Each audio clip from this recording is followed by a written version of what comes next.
Before we jump into this episode, I want to invite you to join our community to help you become a better steward, scale to billions, and ultimately give more or all of it away. All I want you to do is to click the subscribe button right now. I love your support. It's incredible to see your comments, and we're just getting started. I can't wait to go on this journey with you. Thank you so much for subscribing. It means the world to me. Welcome to the Build It to Billions podcast, where we guide successful entrepreneurs and investors on their journey from millions to billions. We believe that the key to scaling and compounding your wealth in life starts every single day with a mindset and practice of stewardship over ownership and applying billionaire biblical principles. Our ultimate goal is to help you scale and compound your wealth in life so you can give more all of it away to help MVPs. My name is Brett Swartz. Each and every episode, we're joined by some of the world's top entrepreneurs, millionaires, or billionaires, and they share their secrets, insights, and wisdom with us so we can all level up and make a bigger impact. I'm excited about our next guest. He's out of the area of London, and he is a special advisor. He brings 2 decades of hands-on experience launching, scaling, advising, and successfully exiting businesses. His own entrepreneur journey includes building a company over 20 years, culminating in a 9-figure private equity exit. And having experienced the highs and lows of business firsthand, he understands the isolation, pressure, and complexity founders face when navigating critical decisions. Today, he helps founders and leadership teams develop credible growth strategies, expand into new markets, and build future-proof organizations, and so much more. Please welcome to the show with me, Alexis Sikorsky. Alexis, how are we doing? I'm good. Thanks for having me, Brett. Excellent. For our listeners to get to know you for the first time, would you give us just a little bit more about your story and your current focus?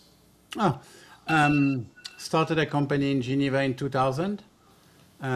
Software company, started it as a bespoke software company. Then in 2003, made an M&A move, bought a company that was going bankrupt. So a distress acquisition of a banking software company.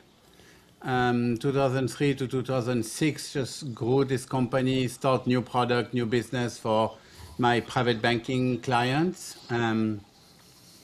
Then get to 2007, 10, 12 million revenue, super profitable. I'm the king of the world. I'm really, really smart. Then nothing wrong can happen, right?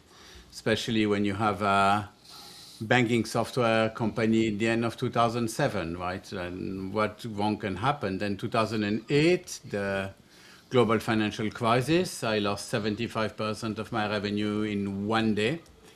2008 to 2013, 14, it's what I call the grind. So that was not fun, like having to fire people and having to mortgage my house every month, asking myself, like, am I just doing good money, chasing bad money? Should we shut it down?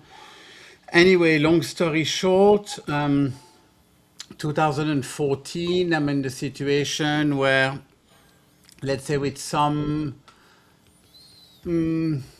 creative accounting, we could say the company was back to break even. Back to like 8, 9, 10 million revenue, break even. I'm exhausted. I make the same mistake most founders do after a long time, which is confusing what's urgent with what's important. I've spent way too much time in the company and not enough time on the company. I don't have the right system in place. I don't have the right people in place. But I'm like getting there, like surviving. And that's when I get a call from a private equity. So all your listener entrepreneurs will know that when you have a company, you get called from private equity every week or twice a week. And they usually, we love you, we want to buy your company, given some inside info and bye-bye. But for some reason, I actually picked up this call. Well, not for random reasons. The guys were French, so they had a cultural understanding. They built their private equity by selling their software company. So they had a bit of like, they have an idea of who we are, what we were doing. So they came and visit me from Paris to Geneva, and I've been super honest with them. Which was like, I got very lucky at that time. I got very lucky. It would be probably what I will write on my tombstone. And I said, listen, guys, I'm exhausted. I'm super ready to sell, but not right now, because at that point, my company is worth zero, because I'm just break even after 3 years or 4 years of losses. I said, come back to 2 years, in 2 years. If you come back in 2 years, I'm not going to go a whole process. You make me a half decent offer and I'll buy from you in 2 years. And they say, no, we're not going to do that. We're going to do something a little bit different. They say, you're going to go home. So if you like this little short clip of the interview I just did, click over here to watch the full interview. And please don't forget to subscribe. Thanks so much, everybody.